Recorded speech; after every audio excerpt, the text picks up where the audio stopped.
YouTube நேயர்களுக்கு நடிகர் பேரரசர் எம்ஜிஆர் கலைக்குழு சார்பில் எனது வணக்கத்தை தெரிவித்துக் கொள்கிறேன்.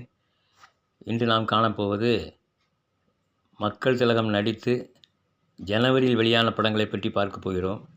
ஜனவரியில் மொத்தம் 13 படங்கள் மக்கள் திலகத்திற்கு வந்திருக்கிறது.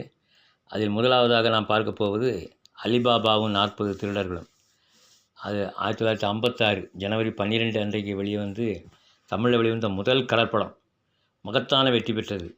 அடுத்து பார்க்க போனால் சக்கரவர்த்தி திருமகள் ஜனவரி 18ஆம் தேதி வெளிவந்தது. அது சித்ரா கிருஷ்ணா, காமதேனு மற்றும் பல தேட்டரில் வந்துச்சு. அந்த படம் வந்து 1957 பொங்கலுக்கு வந்துச்சு. அந்த டயத்தில் பொங்கல் முடிஞ்ச உடனே இலங்கையிலையும் நிறைய தேட்டரில் ஓடிச்சு. அதுக்கு அடுத்து ஜூபிடர் பிக்சர்ஸ் அரசியலங்குமரி வந்து ஜூபிடர் 3வது படம். ராஜகுமாரி, மர்மயோகி, அடுத்தது அரசியலங்குமரி. இதில் அரசியலங்குமரி வந்து எதிர்பார்த்த அளவு போகலை, இருந்தாலும் ஓரளவு வெற்றி படம். 80 நாளைக்கு மேலே ஓடிருக்கு. அதில் வந்து ஹிந்திலையும் டப் பண்ணி விட்டாங்க, மேரே பெஹன்னு. அடுத்த படம் பார்த்திங்கன்னா ராணி சம்யுக்தா 1962 வந்தது, ஜனவரி 14. இதுவும் வெளிநாடுகள்லாம் ரிலீஸ் பண்ணாங்க. ராணி சம்யுக்தா வந்து அதுவும் அது மிகவும் எதிர்பார்க்கப்பட்ட படம். என்ன காரணமாக தெரில, அது சரியாக போகலை. ஆனால் கொஞ்சம் லேட் ரிலீஸ். படம் லேட்டாக வந்தாலே ஓரளவு சுணங்கத்தான் செய்யும். அடுத்தது பார்த்திங்கன்னா சரவணா ஃபிலிம்ஸ் பணத்தோட்டம் வந்து 1963 ஜனவரி 11 வந்துச்சு. வந்த படம். அது குறுகிய கால தயாரிப்பு தான், ஆனால் நல்ல ஹிட்டு, நல்லா ஓடிச்சு. ஒரு 80 நாள் வரைக்கும் ஓடிச்சு. அடுத்தது வேட்டைக்காரன் 1964 ஜனவரி 14 வந்த வேட்டைக்காரன் தேவர் ஃபிலிம்ஸ் படம். எம்ஏ திருமகன் டைரக்ஷன். படம் 100 நாள் வந்து சென்னை, சேலம் எல்லாம் 100 நாள் ஓடிச்சு. மறுவெளியீடுலேயும் கலக்கிச்சு அந்த படம்.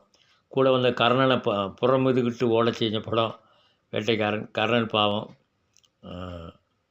அதுக்கு அடுத்த வருஷம் 1965 பொங்கலுக்கு வந்த படம் எங்கள் வீட்டு பிள்ளையை பற்றி நம்ம சொல்லி தெரிய வேண்டியதில்லை. அது ஒரு மாபெரும் வெற்றி படம். 200 நாளைக்கு மேலே ஓடிச்சு. வெற்றியும் வந்து அது இன்றைக்கி வரைக்கும் அந்த படத்தினுடைய வெற்றியை யாரும் நினச்சி கூட பார்க்க முடியாது.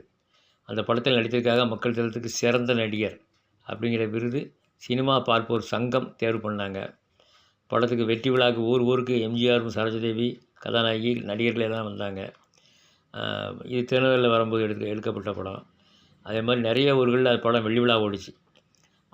அதுக்கு அடுத்த வருஷம் அதே மாதிரி ஒரு கலர் படம் அன்பேவா ஏவிஎம் தயாரிப்பில் வெளிவந்துச்சு. கேசினோ, கிருஷ்ணா, மேகலா 3 தேட்டர்லையும் போட்டாங்க. அதுவும் கிட்டத்தட்ட 22 வாரங்கள் ஓடிச்சு சென்னையில். வெள்ளி விழாவே ஒரு சில வாரங்களை தவற விட்ட படம் அன்பேவாவும் அலிபாபாவும் அப்படி தான் ஒரு சில வாரங்களை தவற விட்டாங்க. 100வது நாளும் தாண்டி ஓடிச்சு. அதுக்கு அடுத்த வருஷம் 1967 எம்ஜிஆர் குண்டடிப்பட்ட அன்னைக்கு வெளிவந்த படம் தாய்க்கு தலைமகன். ஜனவரி 13 வந்தது. ஜனவரி 13 வெளிவந்து 10 வாரம் வரைக்கும் ஓடிச்சு எல்லா ஊர்லேயும். தாய்க்கு தலைமகன் வந்து ஓரளவு எம்ஜிஆர் குண்டடிப்பட்டதுனால அதனுடைய வெற்றி வந்து ரசிகர்கள் மகிழ்ச்சியில் இல்லை. அதனால் கொஞ்சம் சுமாராக போச்சு. ரகசிய போலீஸ் 115 1968 ஜனவரி 11 வந்த படம். ரகசிய போலீஸ் 115 பற்றி நமக்கு நல்லாவே தெரியும். அது ஏகப்பட்ட தேட்டரில் 50 நாள் ஓடிச்சு. 100 நாள் 2 தேட்டரில் ஓடிச்சு. அப்புறம் மாட்டுக்கார வேலன் 1970 ஜனவரி 14 மாட்டுக்கார வேலன். கூட வந்த எங்க மாமா அப்படின்னு ஒரு கணேசன் படத்தை வந்து விரட்டி அடிச்சுது. மாட்டுக்கார வேலன் இலங்கையிலையும் வந்து படம் 100 நாள் தாண்டி ஓடிச்சு. இலங்கையில் வச்சிருக்கக்கூடிய கட் அவுட்டு தான் இது. மாட்டுக்கார வேலன் வெளிநாடுகள்லேயும் மலேசியாவில் சிறப்பு காட்சியுடன் வெளியாச்சு.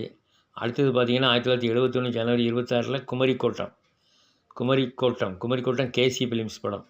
ஏற்கனவே ஊட்டி வரை எடுத்து லாஸ் ஆகி போயிருந்த கேசி கோவை செழியன் எம்ஜிஆரை வச்சு குமரிக்கோட்டம் படத்தை எடுத்தார். குமரிக்கோட்டம் படம் நல்ல ஹிட்டாக போச்சு. இது ரகசிய போலீஸ் ராஜாமணி டாக்கீஸில் போடும்போது, பட்டுக்கோட்டை ராஜாமணியில் போடும்போது உள்ளது. இதுவும் அப்படி தான் வெளிநாட்டில் ரிலீஸ் ஆன ரகசிய போலீஸ். கடைசியாக பார்த்திங்கன்னா மதுரை மீட்ட சுந்தரபாண்டியன் 1978 ஜனவரி 14 பொங்கலுக்கு வந்துச்சு. சுந்தரபாண்டியன் வந்து மதுரையை மட்டும் மக்கள் திலகம் மீட்கலை, தமிழகத்தையே மீட்டு அவர் தன் வசம் வைத்துக்கொண்டு முதலமைச்சராக போய் அமர்ந்தார். சரி நேயர்களே, நாம் மக்கள் திலகத்தின் பொங்கல் படங்களை பார்த்துவிட்டோம். அவற்றில் 8 படங்கள் 100 நாள் தாண்டி ஓடின.